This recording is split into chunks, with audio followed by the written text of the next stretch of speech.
Jesus Christ. You guys gotta stop doing that. Scaring the hell out of me. Well, you guys caught me at a good time today because we're doing another meal prep. Right now I'm cooking up some ground beef for this week. I'm using the 96.4 Laura's lean ground beef. Shout out Laura if you're watching. This stuff is great. This ground beef would have the same macros as like chicken, like ground chicken, but in ground beef, which is pretty cool. Now I usually like to do my ground beef with sweet potatoes, but we're not doing that this week. We're mixing it up. We're actually gonna use that guy right there. I don't know if you saw him earlier. This right here might be something you'd find in the back of your mom's closet, but we're gonna be using butternut squash. These are very nutritious. It's a little cheaper in calorie than a sweet potato, but still very rich in the micronutrient profile. And it actually has a good amount of protein, relatively. I mean, one serving would probably have like 4 or 5 grams of protein, but one serving's like 50 calories. So kind of worth it. Anyway, I'm gonna throw another pound of ground beef in here, chop up this squash, put it in the air fryer, and we'll divvy it up into our meal prep containers. All right, guys, we got a kilo of squash right here, a whole key. Now, that may seem like a lot, but keep in mind, squash is very low in calorie. I promise you this is not that much. However, it is voluminous, you know? This is a lot of food right here. Like, this is a deep bowl, you know what I'm saying? So I don't think I'll be able to use all of this for my meal prep containers, so I might have a little extra that I'll leave in the fridge to snack on. But anyway, I'm gonna toss this in the air fryer at 350 for about 12 minutes. The beef is still cooking. It's gonna cook for a while. When you're cooking large quantities at a time, it takes slower to cook. This right here is a seasoning I'll be using for the squash. It says chicken rub, but ignore that and just read the paprika, pepper, citrus. That's a good combo, especially for what we got going on here. So I'm gonna toss this in and I'm gonna check back in with y'all. All right, guys, we still got the ground beef rolling. Now I'm gonna start boiling some water for our protein pasta. But you know what they say, a watched pot never boils, so. And I might as well sit here and chat with you guys for a little bit because I don't have anything better to do. You know, people ask me all the time if I would ever date a bodybuilder. And I might, and maybe. She wouldn't have to be a bodybuilder for me to date her. Is it a green flag? No. Is it a red flag? No. But she would have to go to the gym. There's no way a relationship could work out with a girl that doesn't go to the gym. That's where I spend the majority of my free time. And it isn't like she has to be super into the gym like I am, but she has to go to the gym. Or she has to at least be fit. She doesn't even have to work out, really. As long as she's in shape and she'll go to the gym with me and give me moral support, all right? Be my gym caddy. That's an idea I had. Like, I'd open a gym and we'd have gym caddies. You know, like on a golf course, like these pro golfers have caddies. And they'll tell the golfer, like, yeah, you're like 180 yards out, a little bit of wind, 5-iron. You know, you can do the same thing with like a gym caddy. You know, he'll be carrying around your gym bags. You can talk to him, you know, you could be like, I hit chest today, but I already did dips and flat barbell press. What should I do? Right? The gym caddy will be like, oh, well, you haven't hit an upper chest movement yet. You can do a low to high cable fly, right? Gotta. And at the end of the day, if I had a gym caddy, you know, I'd ask him questions, but I'd end up doing whatever I wanted to do anyway. But, you know, still nice to have somebody to talk to, you know, in between sets. All right, this ground beef is looking good. I'm gonna put it here for now. But back to my dream gym girl, right?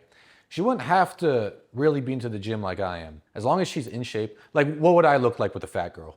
Really? Guys, come on. It's not like I'm fat phobic. It would just make no sense. You know how many arguments would start if it's 3 a.m. and it's peak week and she comes back with crumble cookie? Are you serious? I feel like I'm obligated to make that standard. I feel like I have the right to do that. If you're some fat dude, if you're out of shape yourself, and you're saying, oh, she can't be over 150, like, dog, you're not in a position to make requests. Me, however, you know, just be in the gym with me. That's all I'm saying. If I had a girl that would help with my meal prep, like she would make me breakfast in the morning and count the macros, oh my God, guys, I'm in love. That's not gonna happen. They don't exist, guys. I honestly think the girl out there for me has to be such a specific girl. I don't even know if it's possible. Because I'm already a busy guy. You know, and I don't have the time to respond to them every 20 minutes. It would have to be a lot of in-person stuff. I'm a very in-person kind of dude. I think it's also because I hate being on my phone.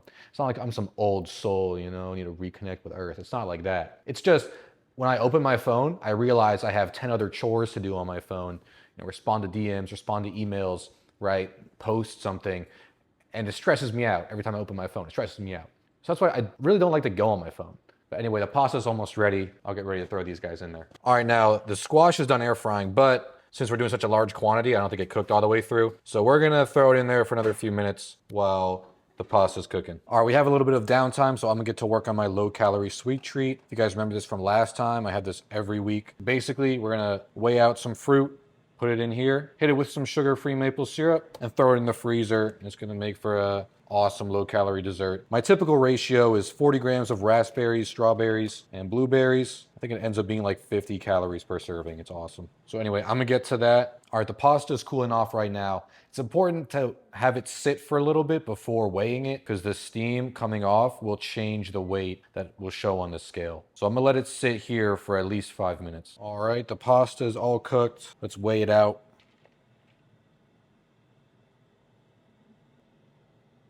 About 1,050 grams. Now the total macros for this whole thing will be right here.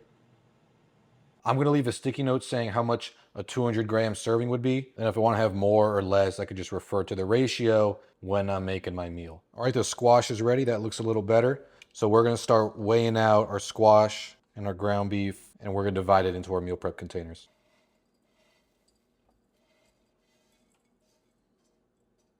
$508. That's exactly divisible by 4, which is perfect. So that means each of these containers will have 127 grams of ground beef in there. It's starting to drop a little bit because of the steam rising up, so we'll say 126. So we're just gonna remove ground beef until it says 378.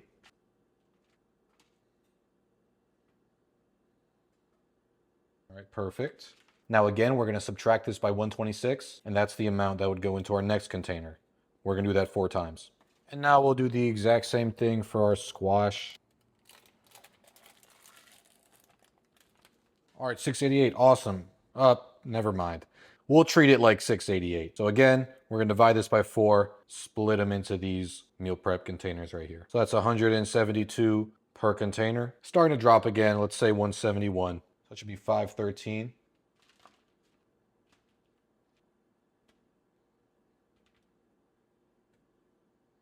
Look how good that looks right there. All right, now we have a perfectly distributed amount of squash and beef in all of these containers. And again, no sauces or seasonings really in here. I keep it very simple because you want to have options. If I were to add like ketchup on all of this, then I would have to stick to ketchup every time. Maybe I want mustard one morning. Maybe I want to add pickles in there, but maybe another morning I can't afford that. Whatever you add in here is a commitment. When you keep it bland, it's like telling a girl you're not ready for a relationship. You keep your options open. Until you're ready to commit, of course. But anyway, we got some rice and ground chicken in the fridge, so let's put that to work. All right, guys, we got our rice divvied up over here. We got our chicken cooking. That's gonna need another few minutes. I'm gonna get a little experimental, but I'm gonna try a protein blondie kind of thing. So after I'm all done with this chicken, I'm gonna show you guys what I mean. All right, chicken just got off the stove. I'm gonna wait a little bit for the steam to come off so I can get an accurate reading here. But this little experiment is gonna be very similar to what one of my other videos were with the protein banana bread. But I'm gonna use this strawberry cheesecake protein powder and a little muffin tray, and I'm gonna throw it in the oven. It's at 350 right now. We don't need this, I'll grab this later. But in here, I'm gonna mash up 2 bananas. I'm gonna crack these 4 eggs in there. Now I'm gonna add 2 servings of the cheesecake protein powder and 2 servings of this powdered peanut butter. It looks like I'm almost out, but that's okay. Now you could use regular peanut butter too, but the macros on this are way better, guys. Normally on peanut butter, you see around 6 or 7 grams of protein. You also will see like 13 grams of fat. This only has 1.5. I'm telling you guys, this was a game changer when I found out I could enjoy peanut butter without being obese. All right, that's looking pretty good. Let's give that a mix. I should have grabbed a bigger bowl. I gotta be very meticulous with my mixing here. Can't afford any spillage. All right, that's looking pretty good. We'll give this a little spray and we'll toss this in the oven. Also, if you're asking why I use the peanut butter, it just helps hold it together. You can use other stuff too. If you don't like the taste of peanut butter, use something else. But also keep in mind you're getting a good amount of protein from this. I only had enough to make 7 evenly, but these guys are gonna go in the oven. Not sure for how long yet. We'll see, we'll play it by ear. But I have it at 350 right now. I'll check back in with these in like 15 minutes. All right, guys, the haul is complete. Almost. We still have those blondies in the oven. But while those are cooking up, let's give you guys the rundown of the whole prep. 6 or 7 servings of protein pasta. Like to have this with like shrimp or tuna. You know, you could have it with chicken too, but I'm a ground chicken guy. And ground chicken and pasta doesn't make sense. So I'll do salmon too. But anyway, very versatile with the pasta. Like I've said before in other videos, you want to stay nutritiously agile. Keep your meal prep basic so then you can hit your dietary goals every day while also being able to mix it up. Anyway, that's the protein pasta.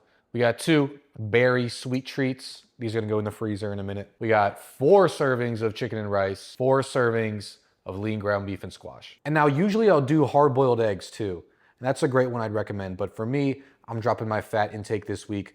So I figured not really worth it. But another thing I want to touch on is that this whole thing, this whole meal prep, took me maybe an hour and a half. Like this is lunch and dinner for the week. It was much cheaper than ordering takeout, ordering DoorDash especially. It saved me much more time than if I were to make every meal at home individually whenever I wanted to eat. Because I'm telling you guys, half the time it takes you to make food at home is from bringing everything out of the fridge and out of the cabinets and putting everything back. If you do it all in one take, it's not an issue. And yeah, I have some steaks in here that I'll pull out and eat when I feel like it. I'm not gonna meal prep those. But to have a reliable source of food that you know the exact macros of is very valuable when you're a busy person tracking your macros. But anyway, I got a class project I gotta work on, so I'm gonna head out in a little bit. I'll show you guys what those blondies look like when they come out of the oven. I think they're gonna turn out really good. But again, not exactly sure, completely theoretical, right? But you gotta try something new every meal prep. Like if it were me, I would not be able to stick to my protein and diet goals if I were eating the same thing every day. I don't know how other people do it. You're more disciplined than I am. But anyway, I'm gonna grab my sticky notes, put the macros on here so I don't forget, then I'm gonna head out. Appreciate you guys tuning in. Let me know if you've had any questions, concerns, ideas. Would love to hear from you guys. You guys have a great day. Peace.